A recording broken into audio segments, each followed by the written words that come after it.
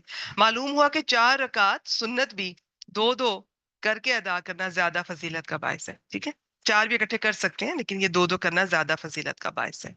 رسول اللہ صلی اللہ علیہ وآلہ وسلم سنتیں گھر میں پڑھتے تھے.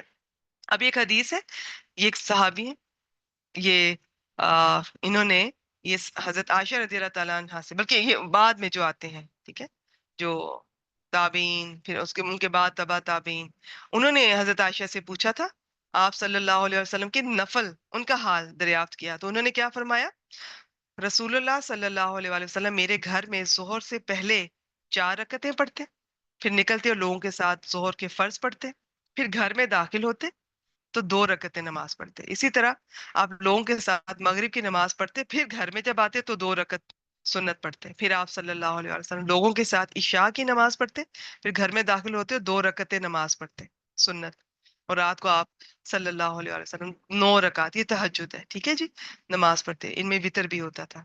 اور جب صبح نمودار ہوتی تو نماز فجر سے پہلے 2 رکعتیں سنت پڑھتے. یہ سنتیں سب گھر میں پڑھ رہے ہیں. اب غیر موقدہ سنتیں، رسول اللہ صلی اللہ علیہ وسلم نے فرمایا جو شخص اثر سے پہلے 4 رکعت. اچھا جی، غیر موقدہ یہ جو آپشنل ہے، آپ پڑھ لیں تو باعث برکت ہے، ورنہ یہ ہمارے ہاں عام طور پہ اس کا نہیں پڑھا جاتا. لیکن ان کی فضیلت میں بیان کر دیتی ہوں. یہ سنت 4 سنتیں جو اثر سے پہلے ہیں اور اس کے ساتھ یا مغرب کے ساتھ بھی ہیں، تو یہ دیکھ لیتے ہیں. رسول اللہ صلی اللہ علیہ وسلم نے فرمایا جو شخص اثر سے پہلے 4 رکعت سنت پڑھے اللہ اس پر رحمت کرے.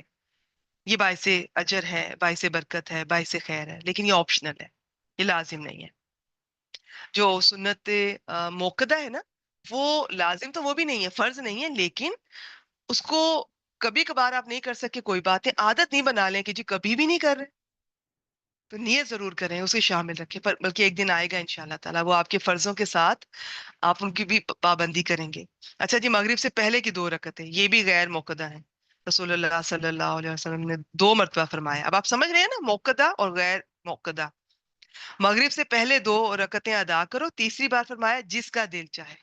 تو اب اثر سے پہلے 4 سنتیں اور مغرب سے پہلے 2، یہ آپشنل ہے.